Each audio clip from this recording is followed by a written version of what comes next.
What is going on here?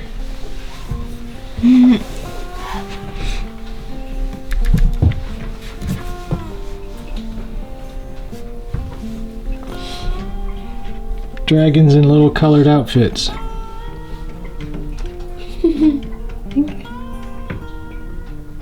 Alright, day 4 of frozen water pipes. I figured I'd take you guys along and show you how we are functioning here off-grid while we don't have running water.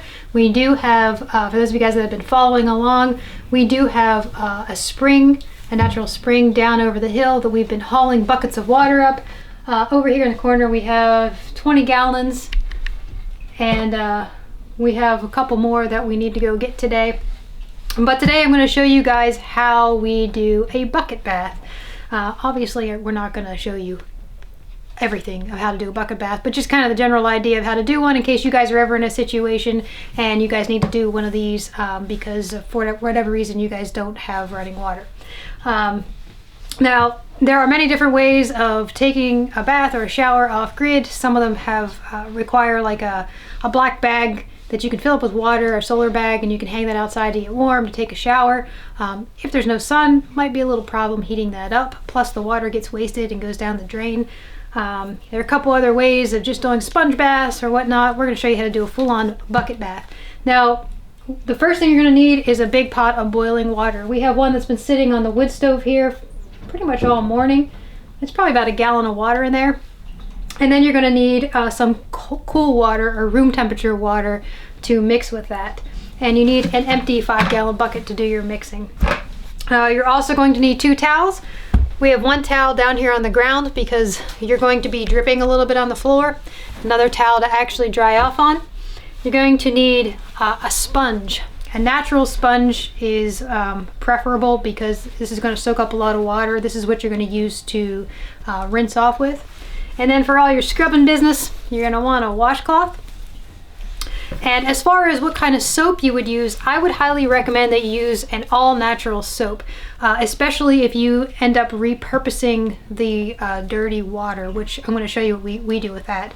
Now, this soap is goat milk soap. It's all natural, nothing but oils that we got from a friend of mine. Her name's Amy Barr. I'm going to leave a link down below if any of you guys are interested in her stuff. I'm going to totally plug her products because she gifted these to us, and these are the most amazing goat soap that we have ever tried. And she kind of does this old school. She doesn't have a website or anything set up just yet, but she has a Facebook page and you have to call her up on the phone and place your order. But she has really amazing soap and goat milk lotion.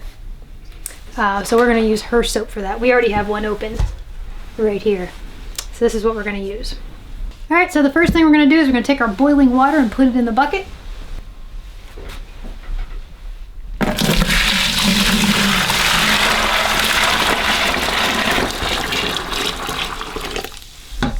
I think there was a leaf in there from the spring. That'll happen. And then we're going to take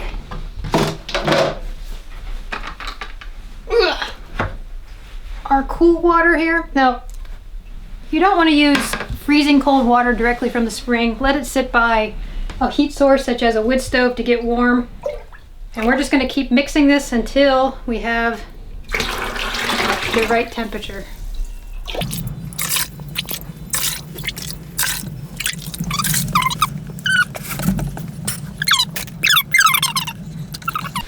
All right, now Marina is going to be our guinea pig here. So stand up. Now the key to doing a bucket bath is to working from the top down. So the very first thing we're going to do is we're going to wash her hair. So you're going to put your head down over the bucket. Well, get on your knees. And we're going to take our sponge and we're just going to wet her hair. Keep your head down over the bucket.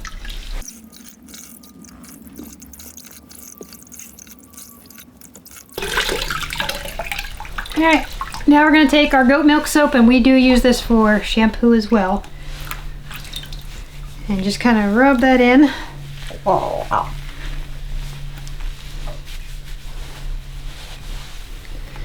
I love this scent. This is my favorite scent. It's called Pink Sugar.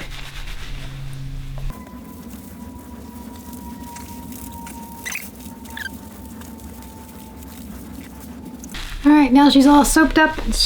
We're gonna rinse her off. Keep your head down in the bucket as far as you can.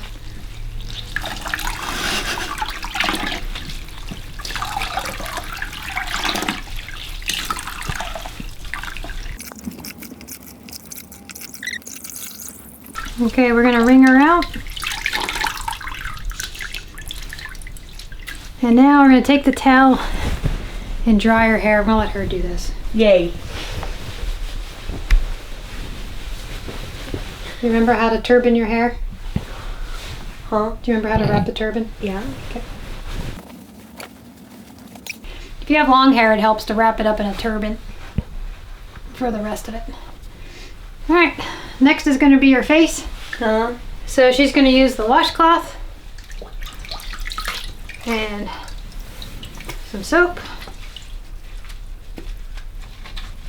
Scrub her down over the bucket. Look how much you got on there. Yep, you For just my face? close your eyes. Make sure you get your ears, behind your ears.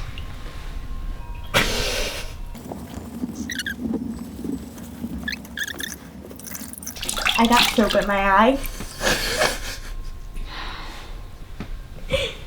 Okay, it's Take out. your turban and dry your face. Yeah, just like that. Alright, here's where things get messy. So, typically, now you would not have clothes on, but now you would take the sponge and you'd start with each arm and hold it over the bucket. Scrub our whole arm up to the pits, soap it down, and then rinse it off.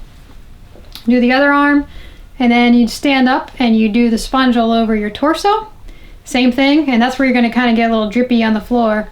Once you get your arms done and your armpits done and your torso done, then it's time to get to your bits and bobs. I'm going to show you how to do that. So Marina is going to stand up and she's going to sit kind of right around the ridge of the bucket.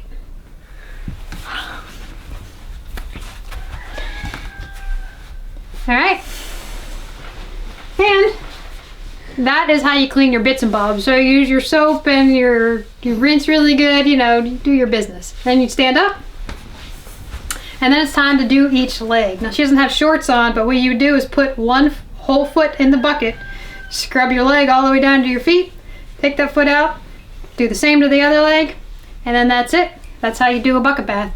So once you're done with your bucket bath, what we like to do is we like to use this to flush our indoor toilet. Now, obviously we have the outhouse if we need it, but for those of you guys that don't have an outhouse, or for us, you know, if it's 7 degrees outside, you don't want to go out to the outhouse. We've been filling the back of the toilet tank with this water, and you get about 2 to 3 flushes out of it before you have to refill it. I don't think there's any problem with using this type of soap in the septic. If you guys are septic guys out there, plumbing guys, feel free to leave any comments down below if you see any problem with that. But these are all natural soaps, and that's why we use the goat milk soap. That's all natural, so that we could repurpose it. And again, it's only a temporary thing until you get your water running. But that's how we do a bucket bath. I hope that's been helpful to you guys. Time to do some laundry. Normally it's not a big deal for most people to go a week, maybe even longer, without doing their laundry, but because we have a very tiny home and we're keeping a very minimalistic wardrobe, we have to do our laundry a little bit more frequently. And so we are getting near the end of our clean clothes, and we need to do some laundry. And we're gonna do bucket laundry. Now, we've done bucket baths before, but we've never done bucket laundry. The biggest complaint with doing bucket laundry is in wringing it out. If you don't have one of those hand wringers, if you have to hand wring out each one of your items, it can take up to 3 days for the clothes to dry. So we have a thought on that. Again, some hillbilly engineering here. We're gonna try and do our laundry in the buckets, and then we're gonna try and spin it out in the washer on the drain and spin cycle. Not quite sure if that's gonna work. It is a newer model washer. Maybe like all the bells and whistles are going to sound off alarms and not work, but we're gonna try and see if we can get it spun out that way and then hung out to dry. Now for bucket laundry, we're gonna use 2 different buckets. We have 5-gallon buckets here with water from our spring, and we have a hole that is cut into the lid of one of our buckets, and this is to fit Yes, a toilet plunger. Now they actually make clothes plungers that you can buy from different places online. We don't have one of those. We have to use what we have here, and what we have is a toilet plunger. And yes, it is cleaned out. But this is going to fit inside the lid, just like this. And this is going to be our agitator. So we're going to use 1 bucket for our soap, and then we're going to use 1 bucket to rinse. So the soap we're going to use is BioClean. This is an all-natural detergent.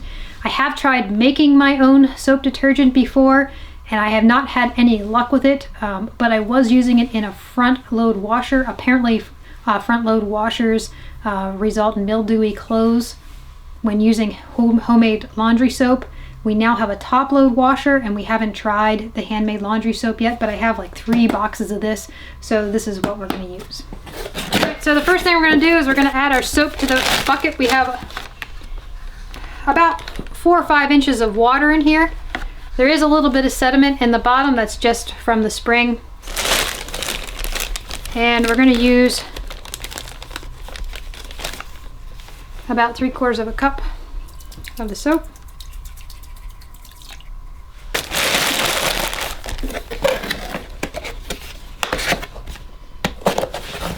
And then we're going to add our laundry. All right, here's our dirty laundry. I'm going to cover this in some water. Plunger.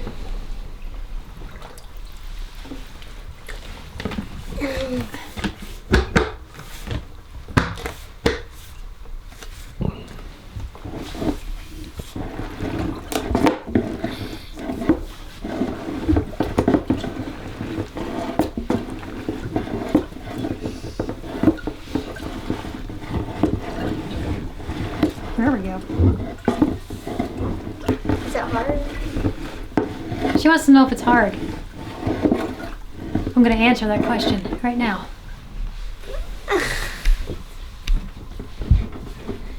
Oh God.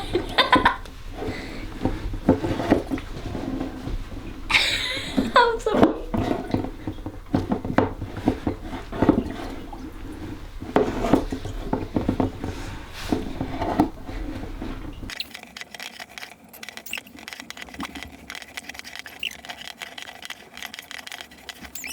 How long do you have to do this for? 20 minutes.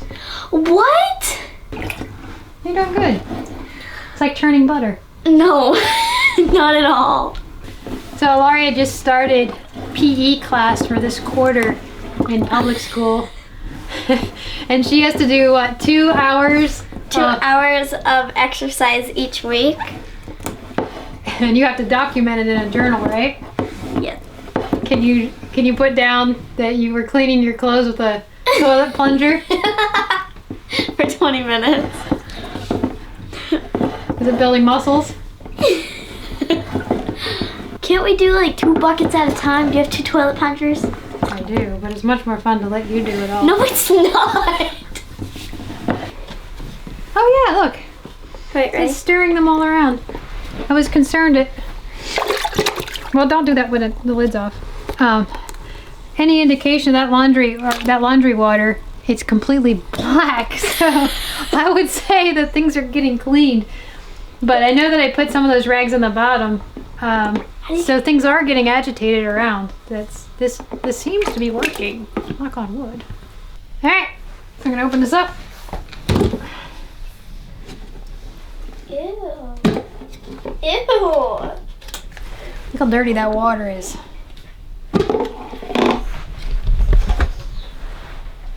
Something came out of the clothes, so this is working on some level. Now we're gonna take... Really?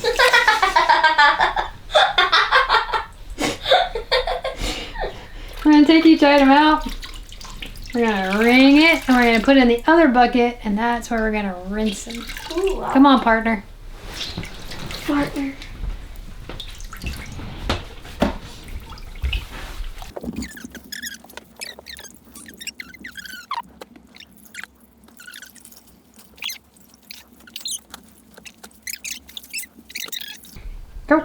I did. There's nothing else in there. Just dumped all the dirty water. Now we have our bucket here with our clothes we just wringed out. Now we need to rinse these. I'm gonna rinse them in warm water, so I'm gonna do the same thing that we did for the bucket bath. I'm gonna put some cold water in there, mix it with some hot water until we get the right temperature. Do a couple of these.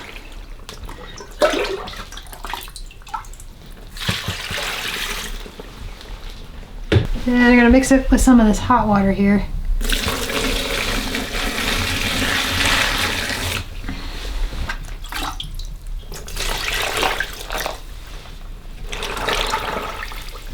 Perfect. Nice and warm.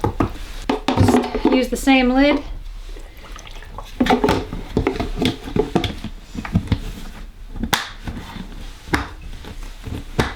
And my assistant's going to rinse. Come on, assistant. Well, the birds are on the deck. Oh, I see some.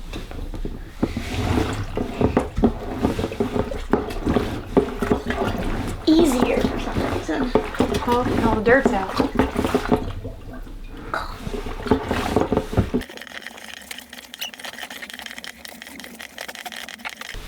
Now we're going to take this bucket back to the washing machine. I'm going to wring each one of these items out, throw them in the washer, and I'm going to reuse this water to wash the next load.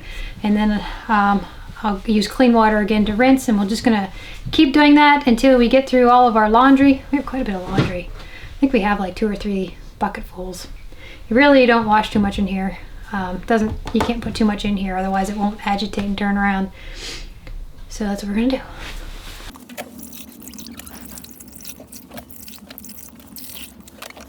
So it is my 12th birthday, and here's what I got.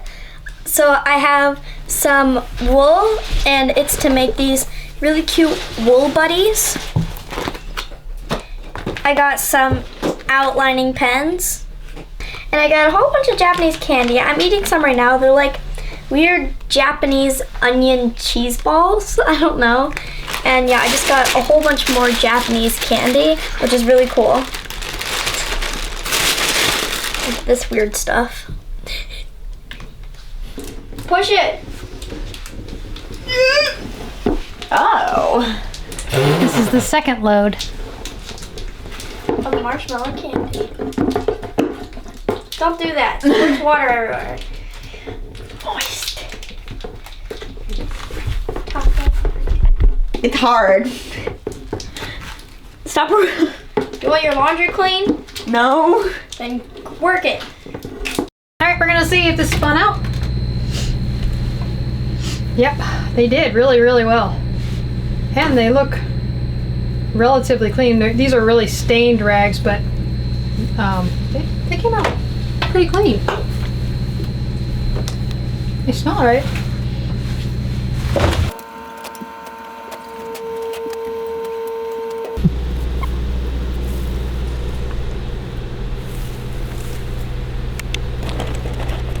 So the laundry turned out alright. It's actually not too bad as far as cleanliness. It smells alright. So if it looks alright and it smells alright, we're good to go. I gotta say, I'm still looking forward to my running water getting back and having a washer again, because, you know, doing it in the bucket, it's just not that fun, just to be perfectly honest. I mean, I like doing things the old school way, but doing your laundry in a bucket, especially with as many as we have, it's just not that fun. But another thing to note is that it does take a lot of water. It took about 20 gallons of water to do 2 small loads, and that's for, you know, 5 for washing and 5 for rinsing. And then, like I said, spinning it out in the washer, that worked really well. A couple people had mentioned on one of the other videos how situations like this are like little tests to see just how prepared you are.